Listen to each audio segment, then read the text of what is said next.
All right, so this is a video for the goat yards that I'm working on and the front of the land where I'm going to potentially maybe have the greenhouses. So I already mowed this. I got to mow it again maybe when it's a little drier, maybe tomorrow if I have time, or even Tuesday morning if I don't have a dispatch. But basically, I'm going 85 feet from the fence line to here. You know, it can be a little more, I don't care, but basically all the way up and all the way down. Well, all right, real quick. If by chance I keep having chickens, I'm gonna, that whole section over there where you see David's camper and the chicken coop. I got a chicken yard right there, but it's like a triangular shape. It comes to a point right here, and then there's another point on that corner, another point on this corner. It's kind of like a triangle. So I got my junkyard over there, if you will. All my scrap metals over there, and I call that my mortgage insurance. So if for some reason I can't pay my mortgage, I'll take that to the scrap metal place and junk it and get some money, pay my mortgage. Some of it's reusable, so I'm using some of it for like chicken coop and stuff. But if I don't have the chickens, that'll probably end up being the mother barn where I'll have the mothers and their babies. If I do have the chickens, then obviously it'll be a chicken yard. So I want to fence all that off and let the chickens run in there, and also the goats. The goats will keep down a lot of that, and the chickens will do the rest. And then, and then between there and somewhere in here, I'll end up having the goat yards. Like I said, I don't know if I'm going to come all the way down here, but this was the marker that I marked. So I got to figure out exactly where I want to end. Because I got my trailer section over here where I put my trailers. And then I got my junk car section over there where I keep my cars, although I do want to move them down here. I got 2 pickup trucks for spare parts. Then I got my mom's old van, which I got another van lined up that I'm going to use and make. I got another van or 2 lined up that I'm going to use all 3 to make one good van, and then the other ones will just be spare parts. And I'll probably end up moving them back here where I plan on having the chicken yard and have that for my spare parts yard as well. So I got that, and then my mom's SUV, which the transmission went out, she wants a 4x4. So we're looking for her a 4x4 like that one because she loved it, and we'll use it for spare parts. And then I got my friend's car, which he's in a nursing home, and he probably won't be getting out. So I'm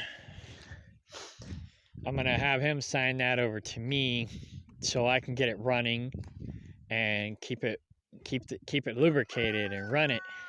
If he ever gets out, then he'll have a functioning car. Otherwise, it's just sitting here rusting. Meanwhile, I'll be driving it, keeping it, maintained. But I really need pickup trucks. Both my pickup trucks are broke down right now. But when, say I take Cindy, she's a widow. When I take her to town for shopping, then I could take the car, things like that, where I won't need the pickup truck. And it's better on fuel. Right now I'm using my mom's car, so it wouldn't hurt to have another backup vehicle. So these are going to be the goat yards. I've already mowed it. This is a ballpark. So I'm going to have him come out and make it more exact. But basically, yeah, the road will be right there in the middle. And like I said, we could put cabins or mobile homes or whatever in the middle if, somebody lives here. I'm not really planning on living here anymore. I'm fixing up the Kaplinger place, and I'll probably live there and just, like I said, run goats over here. But, David will probably still be here because nobody else wants him, and he's got nowhere else to go. So I'll probably stick him in the back. And then whoever my new business partner is, if they want to live here, great. If not, we'll still have the greenhouses and whatnot. We can grow food there. They can come here every day and work if they want. Basically it'll just be where we come and work. So all this will all be goat yards. I'm gonna put cattle panels around these blackberries. I'm gonna slit my throat trying to mow these guys. These guys are vicious. I was riding through here with a riding lawnmower. I was dodging them and I got stuck and I stopped and whatnot. I need to come through here with a hedge trimmer. But anyways, yeah, I'm going to put cattle panels around these guys to protect them. And let the goats clean up around them, but I want to salvage these guys because they're really good eating. These shorter ones aren't as good. These really tall ones are delicious. So, and then we'll put pallet boxes around the trees that we want to salvage, that we don't want the goats to eat. And that'll keep them alive till they get big enough to where the goats won't kill them. Like these evergreens. So basically a pallet box is just 4 pallets that I screw together and make a box. Boom. And so that's basically what we'll do. And then, like I said, this whole line here will be nothing but goat yards. Once I get this done, and we'll work on the south property line. And basically I'll have them do the south property line all the way down to the creek. And then we'll start doing goat yards on the south property line. Then I'll berm up the creek and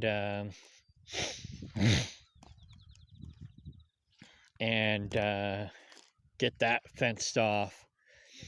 And then we can let the goats run, So we'll have them in a yard every so many weeks. And then once we get the property, the perimeter fenced out, then we can let them out to forage for, the rest of the property and keep the rest of the property clean. So that's the game plan. Like I said, you can't see the line too well because the horse trailer's in a way. But basically, right about here, it'll run straight down. And it's about 85 feet from the fence line. And I'll make each yard about a ½ acre big, give or take. However big the first yard is about how big I want to make all the yards.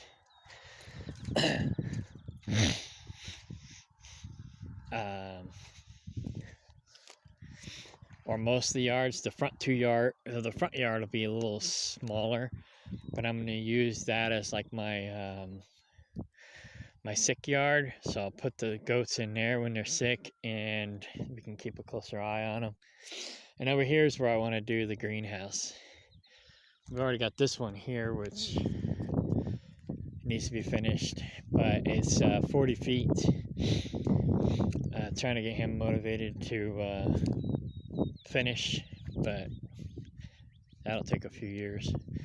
So I want to extend it out another 40 feet this direction, and then another 40 feet that direction. So it'll be 2, 4, 6, 8, 10, 12. It'll be 120 feet eventually. Now the front section will just have like netting on it, and it'll be for blueberries. Then these back two sections, this next section will be where I'll mount the solar panels with the battery bank, and we'll have the wood supply for the wood stove for the greenhouse. So we'll have wind, we'll have solar, and we'll have wood.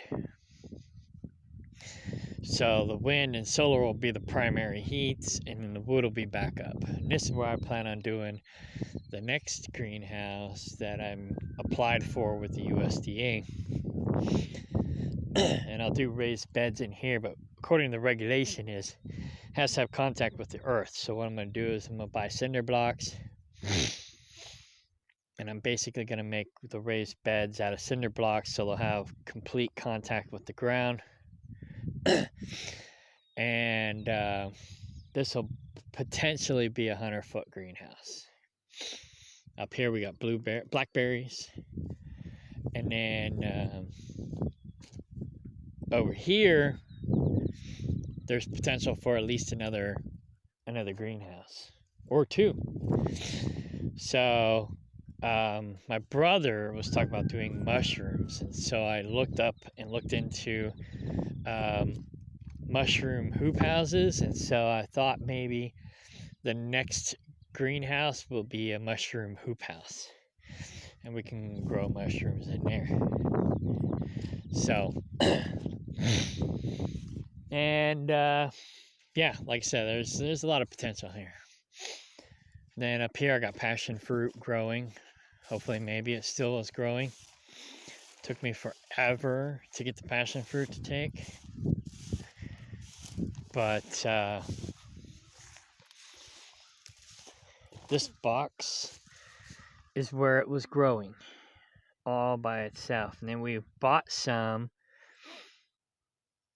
from a friend who was cultivating the wild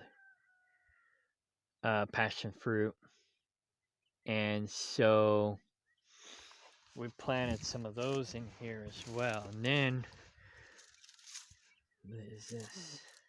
Oh, it's a spider eggs. It looks like they've already hatched. Those are garden spiders. Those are the good guys. But we also had lemon cucumbers, volunteer lemon cucumbers growing here as well. So we'll see if they come back next year or this year. So that's basically it. And then, like I said, once we get done with the goat yards on the north side, then I'll have my new fencing guy do the fencing on the south side. And then wherever I determine that the last greenhouse is going to be, the back end of it, because I'm going to stair step them. Wherever I determine that's going to be, which will probably be right about here somewheres. I'll start doing goat yards right about here and have them go back.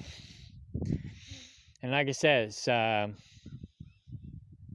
after such time that we get this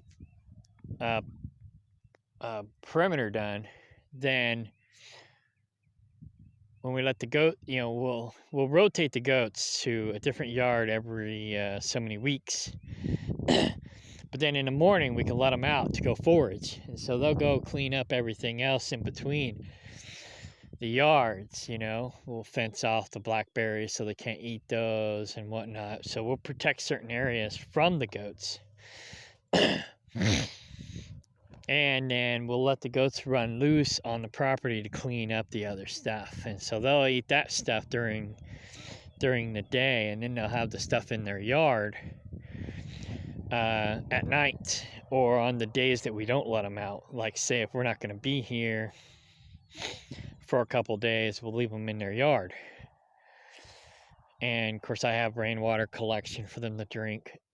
And I'm always collecting more lick tubs and 55-gallon barrels for that purpose. So, but yeah, all this will be goat yards all the way down here.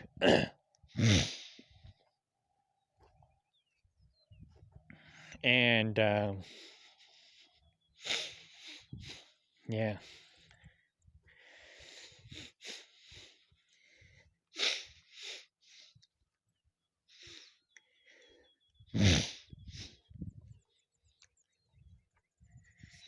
Basically all the way down to the pond, because right now I'm driving this, but I won't be driving it in the future. I'll be driving down the middle.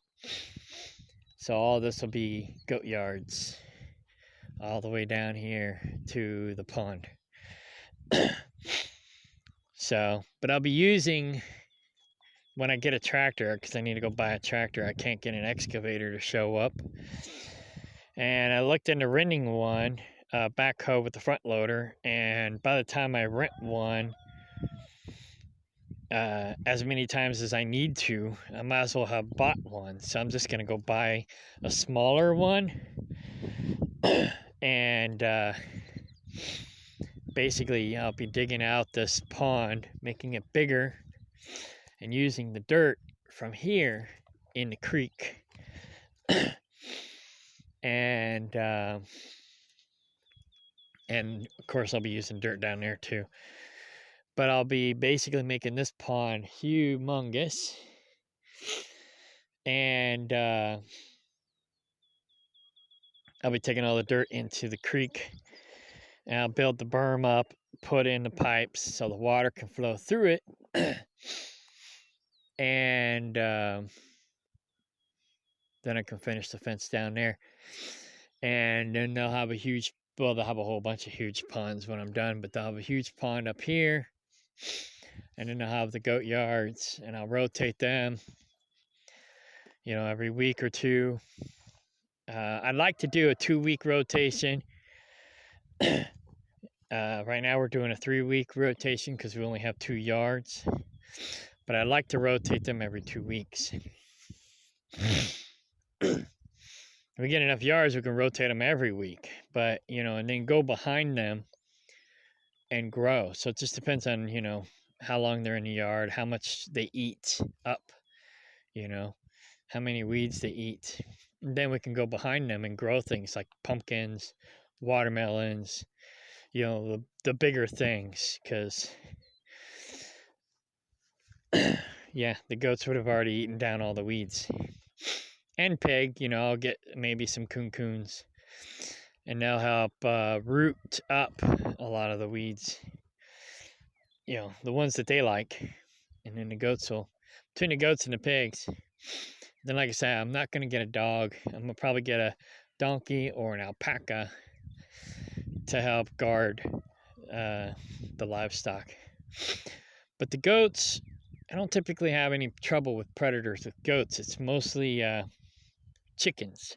The neighbor's dog likes to come over and kill the chickens. But I did have 2 missing goats. I don't know what happened to them. Something got in and I guess maybe killed the goats and took off with them. I'm not sure, but 2 baby goats is missing. And like I said, David doesn't keep an eye on anything, so he hasn't a clue. I got 2 missing chickens this week since I've been gone. David didn't even have a clue. Well, I found 1 dead chicken, but the other 2, he's like, he don't count them. He don't keep an eye on them. He just opens the door in the morning, lets them out, closes the door in the evening. That's it, you know. So I need somebody more attentive. I need a business partner who's actually going to give a darn and help me make some money. Somebody who's not going to cost me money. Somebody who's not a liability. I need an asset. So, anyways, that's that. I'm going to get back to work. Oh, yeah. I got to go trim that limb before David comes down. I don't want David to know about the trail cam because that's how I keep an eye on the goats, and also to keep an eye on, kind of see if he's actually checking on them, because he says he is, but he's not. And so the trail cam is how I see if he's actually doing what he says he's doing, or if he's just lying to me, which he's pretty much lying to me. But it also allows me to keep an eye on the goats.